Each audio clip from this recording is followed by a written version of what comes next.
Quote, I'm interested in the truth, Joe Rogan says. We don't take on the position of being content censor. Spotify says, not good enough, say the celebrities. The list of boycotters grow, but ultimately, will anything come of it?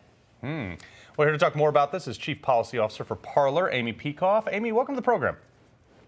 Thanks for having me on. I was checking the news just this morning to see if there were any developments. And do you know that over 100 episodes of Joe Rogan Experience have now been removed from Spotify? I'm not sure if you knew about that development. I actually said this morning on the couch that if they start taking him down or they push him out, I'm out. Spotify, I'm officially canceling my account. Well, so this is the interesting thing. So I've just been reading about it.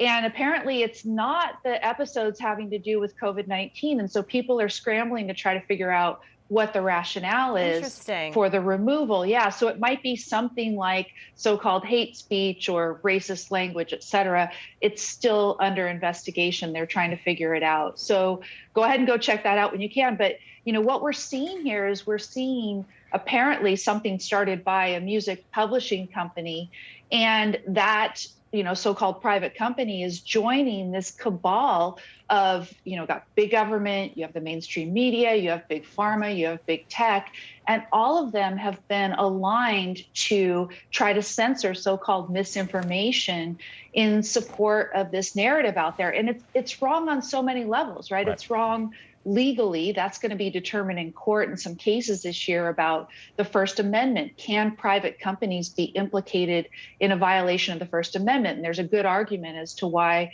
they could be called state actors, right? It's wrong morally, in terms of just respecting your fellow human beings and their search for truth.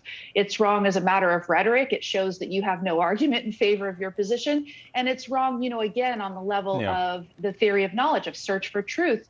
You're cutting off that process of search for truth. Well, but Amy, we go back to, utilities. Like if there's an electrical company, a water company, Aquarion, whatever it may be, they can't deny you service. They can't say, well, we don't like Carl's politics, so we're not going to provide him a water service. Like they legally cannot do that. At some point, we have to look at the fact that are these public, obviously you have Section 230, which governs social media and other things, but at some point you have to look at look, these are mainstream avenues, essentially a utility, not of, water or power, but of information. Do you think that any version of any court is going to say, actually, guys, if you have over X users, you can't regulate it? It's funny. I know that Justice Clarence Thomas has called for them to be treated as public utilities in one opinion that he's written before. But I actually prefer to allow private companies, if they're acting as purely private companies, to make these decisions for themselves. I just don't think that a lot of these private companies have done it that way lately. And so what I'd like to see Justice Clarence Thomas advice about the construction of Section 230 come into play. Yeah. I don't know if you read Malwarebytes versus Enigma, where he talks about interpreting Section 230 in a way that's more narrow, and you could use that in connection with the state action argument that's been put forward by Jed Rubenfeld and Vivek Ramaswamy, and you could actually hold these companies liable for helping the government, in effect, to do what it could not do, because we have a First Amendment. Right. This is why Parler, we run our platform in the spirit of the First Amendment so that people can think for themselves and find the truth. Yeah, absolutely. That's what people want. They want the truth. Amy, what is it about Joe Rogan that makes these people care? They didn't have a problem sharing, the platform with other controversial artists that are on there. What is it about him? Is it because of COVID? Is that you think that's the reason?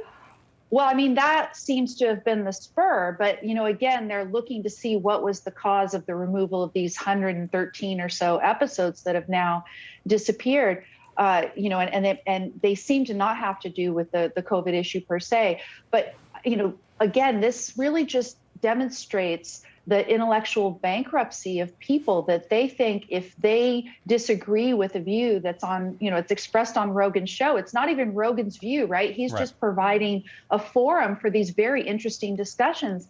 And they feel so threatened by this opposing viewpoint that their, approach is just to censor it. They just want to make it stop as opposed to providing another argument. And that's not the human way of discovering truth. Well, Hey, I'm Rob Finnerty. Thanks for watching.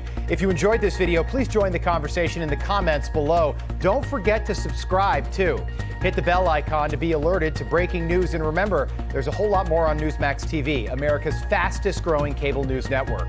Newsmax TV, we're real news for real people.